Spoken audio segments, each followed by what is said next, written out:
1 minute English speaking challenge about newspaper. Today I'm going to talk about newspaper. If you want to improve your speaking English, you can also practice like this every single day. It will really help you to improve your speaking English.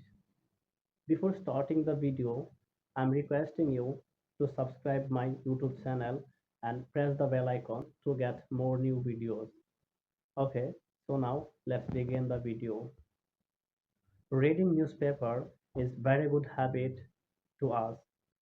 It helps us stay informed about the world news and current affairs. I try to read newspaper every day, especially headlines. It helps me improve my general knowledge and new English words, and I can learn something new by reading newspaper. If you read newspaper, you can learn something new from it. A newspaper covers many things like sports, politics, business, and entertainment. So we are getting lots of things from one source. In my point of view, reading newspaper makes us more aware and responsible citizens. So that's all. Assalamu alaikum.